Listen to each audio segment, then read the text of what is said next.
Medicos welcome back to in this video. और जैसे कि आज हम कवर करेंगे कार्डियोवास्कुलर सिस्टम से रिलेटेड डिसीज। सो कार्डियो का मतलब क्या होता है? कार्डियो मतलब हार्ट, वैस्कुलर मतलब हमारे ब्लड वेसल, सिस्टम यानी कोई एक सिस्टम है। ओके तो इनमें भी कुछ डिस्टर्बेंस होने की वजह से हमें प्रॉब्लम्स होती हैं और एक डिसीज़ डेवलप हो जाती है। जैसे कि फर्स्ट हम बात करते हैं हाइपरटेंशन के बारे में। ओके सो हाइपरटेंशन क्या होता है? जैसा कि हर कोई जानने लगा है अब तो हाइपरटेंशन क्या है। जब हमारा ब्लड प्रेशर क्या हो जाए, हाई हो जाए, उसे बोला जाता है हाइपरटेंशन कंडीशन। हाइपर यानी हाइपर मतलब एक्स्ट्रा या फिर मोर या फिर ग्रेटर कह सकते हैं, और टेंशन मतलब एक तरीके से प्रेशर। ओके तो हाइपरटेंशन कहाँ डेवलप हो रहा है? हमारे ब्लड वेसल्स के अंदर। अब क्वेश्चन ये आना चाहिए कि ब्लड प्रेशर क्या है। पहले तो ब्लड प्रेशर हमें पता होना चाहिए ना। तो जो ब्लड हमारे ब्लड वेसल्स के अंदर फ्लो कर रहा है वो हमारे ब्लड वेसल्स की वॉल पे क्या कर रहा है? अंदर ही अंदर प्रेशर डेवलप कर रहा होता है अगेंस्ट द वॉल। तो वो क्या कहलाता है? हमारा ब्लड प्रेशर कहलाता है। ओके अब जो ब्लड प्रेशर है वही क्या हो जाए, जो नॉर्मल है उससे बढ़ जाए, उससे ज़्यादा हो जाए, तो वो कंडीशन क्या कहलाती है? हमारी हाइपरटेंशन कहलाती है। और अगर ब्लड प्रेशर हमारा लो हो जाए तो उसे बोलते हैं hypotension condition. Okay so hypertension में क्या हो रहा है? Persistent increase in the systolic blood pressure. हमारे दो तरह के ब्लड प्रेशर होता है, एक सिस्टोलिक होता है, एक डायस्टोलिक होता है। जो सिस्टोलिक प्रेशर होता है ये जब होता है जब हमारी आर्टरिया कॉन्ट्रैक्ट करती है, एट्रियम, और फिर हमारा जो ब्लड है वो पंप होके हमारे पूरे बॉडी सिस्टम में आता है। तो वो प्रेशर क्या कहलाता है? Systolic blood pressure. और जो डायस्टोलिक होता है यानी जब हमारा हार्ट कुछ सेकंड के लिए रेस्ट कंडीशन में होता है, उस टाइम पे जो प्रेशर, ब्लड का प्रेशर हमारे ब्लड वेसल्स पे लगता है वो क्या कहलाता है? Diastolic pressure. तो यहाँ पे जो सिस्टोलिक प्रेशर है वो परसिस्टेंट मतलब लगातार बढ़ा हुआ है। ओके कॉन्सिक्वेंट उसके बाद हमारा डायस्टोलिक प्रेशर भी बढ़ा हुआ दिख रहा है।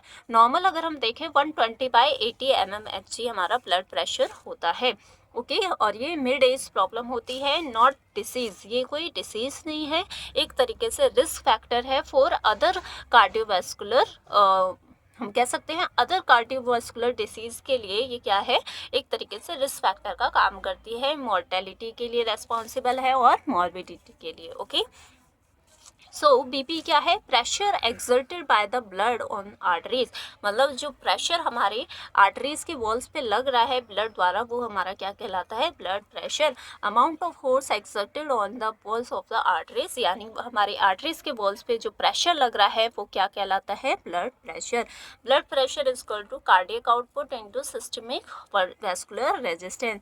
ब्लड प्रेशर दो फैक्टर पर डिपेंड करता है कि टोटल हमारा ब्लड फ्लो कितना है हमारे सिस्टमिक यानी हमारे ब्लड वेसल के अंदर थ्रू द हार्ट। हार्ट से निकलने के बाद जो टोटल ब्लड हमारा फ्लो करके ब्लड वेसल्स हमारे ऑर्गन सिस्टम तक आ रहा है वो प्रेशर मतलब वो कार्डियक आउटपुट इनटू हम क्या करते हैं? Systemic vascular resistance. यानी जो वेसल्स है ब्लड वेसल्स वो भी तो कुछ अपना फोर्स, अपोजिट फोर्स लगाती होंगी खुद को वो करने के लिए, अपना स्ट्रक्चर मेंटेन करने के लिए।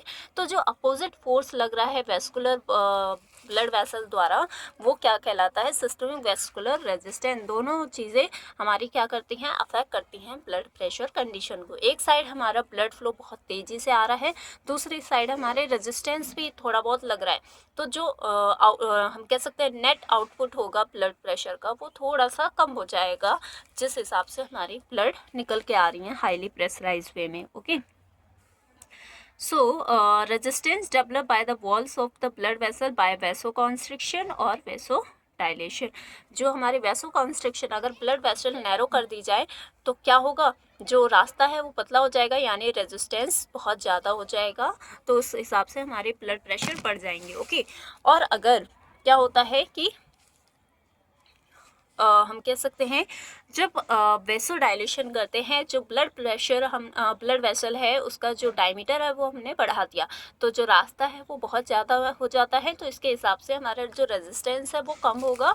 रेजिस्टेंस कम होने का मतलब ब्लड प्रेशर कम हो जाएगा। ओके सो ये कहलाता है हमारा blood pressure factors. Okay stroke volume क्या होता है? अमाउंट ऑफ ब्लड फ्लो और pumped out of the left ventricle पर बीट। एक बीट के टाइम पे कितना ब्लड फ्लो हमारे हार्ट से निकल के आ रहा है वो क्या कहलाता है? हमारा स्ट्रोक वॉल्यूम। और कार्डियक आउटपुट मतलब कि जैसे कि 1 मिनट में 72 बार हमारा दिल धड़कता है, ओके। तो 72 बार धड़कने का मतलब है कि वो क्या कर रहा है, 70 × 72 हो जाएगा। टोटल आउटपुट हम कह सकते हैं अप्रॉक्स 5 लीटर हो जाएगा। तो मतलब 1 मिनट में 5 लीटर ब्लड क्या हो रहा है, पंप हो रहा है हार्ट द्वारा। लेकिन अगर हम बात करें एक बीट का, तो एक बीट यानी 0.8 सेकंड में कितना ब्लड फ्लो हो रहा है हमारे हार्ट से, वो क्या कहलाता है, स्ट्रोक वॉल्यूम, ओके। अब हम बात करते हैं जॉइंट नेशनल कमेटी के अकॉर्डिंग जो हमारा नॉर्मल ब्लड प्रेशर होता है वो क्या होता है, लेस देन 20 सिस्टोलिक प्रेशर होता है 120, और लेस देन 80 है यानी कि डायस्टोलिक प्रेशर।